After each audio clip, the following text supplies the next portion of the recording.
Gong, Truk, kareng anakku kabeh iki. Bapakmu iki Lurah Semar Badranaya iki dadi guru. Guru ning para Pandhawa. Ya ora gampang dadi guru kuwi. Aku kudu pitutur marang para Pandhawa, Pandhawa sing do ngayahi jejeban. Dadi pemerintahan supaya rakyate sing diatur para Pandhawa kuwi padha mudeng kabeh, padha nglaksanake uripe rukun, ora cerah agawe bubrah, rukun agawe santosa. Iya, Pak, betul.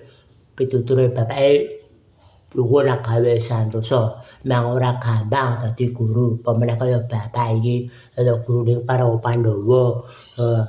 Pandhawa kuwi arep jare wingi gelut, Pak. Iya, wingi gelut para Pandhawa kuwi gelut karo Kurawa. Bapakmu ya was-was piye engko nek para iki Pandhawa iki mati, wah gugur ana ing peperangan ya wah aku kehilangan anakku para Pandhawa sing tercinta. Tapi kok ya syukurlah alhamdulillah para Pandhawa menang musuh lawan Kurawa. Kurawa do mlayu kabeh, ana sing kena jemparing, ana sing kena tombak, ana sing kena bedil, ana sing suduk keris. Iya, Mak. Ana kae jarine Kurawa iki ana sing kena tombak. Ya ana sing ditembak barang. Ditembak lakak-lakak, dibedil jundil-jundil, disuduk mantuk-mantuk iki jarene, Pak. Piye ta ngono kuwi?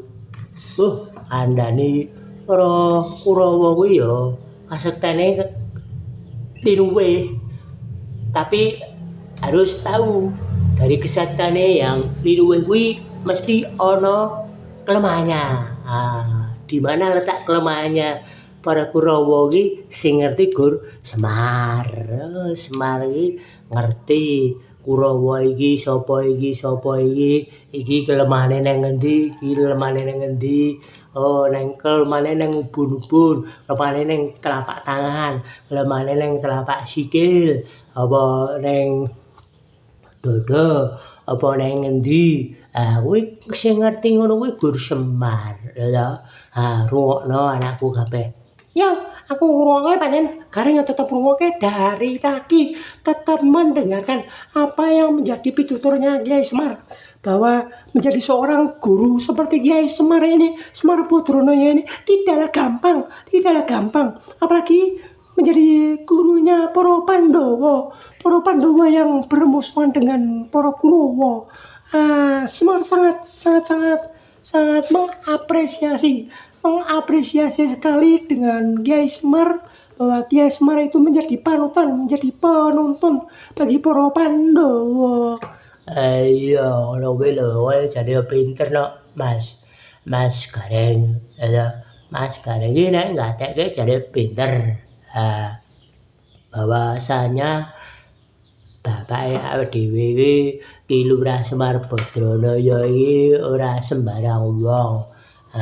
Ora sembarang wong, ya kabeh ngerti kabeh apa kang dadi kahanane anak buahe para Pandhawa lan uga ngerti kahanane para Kurawa kuwi ngerti. Lurah Semar ngerti kondisinya seperti apa, kekuatannya seperti apa, kelemahannya seperti apa, itu Ki Lurah Semar itu tahu. Ya. Awake dhewe kudu meguru karo bapake dhewe. Kowe kudu anakku sok tak lunturi, tak wenehi ilmuku, kadegayanku, supaya gampang kabeh sing do nyambut gawe lan uga kowe do nek ana bebaya kowe iso merantasi dhewe-dhewe. Ngono kuwi le. Oh iya Kong, Mbah Kakung, Kiai Semar, aku nyuwun. Lho saiki aja sampeyan. Saiki wae. Wong kowe polahmu ya cek kaya ngono sik sak gelemmu dhewe kok arep njaluk-njaluk saiki. Wis ora apa-apa, saiki Oh tak cobane nek Pandhawa kuwi perang, aku ya melu perang. Bakong iki anti peluru, tubuhnya Bakong ini ada anti peluru. Heeh. Lah ngene iki lho, abot-abote ora gampang dadi guru.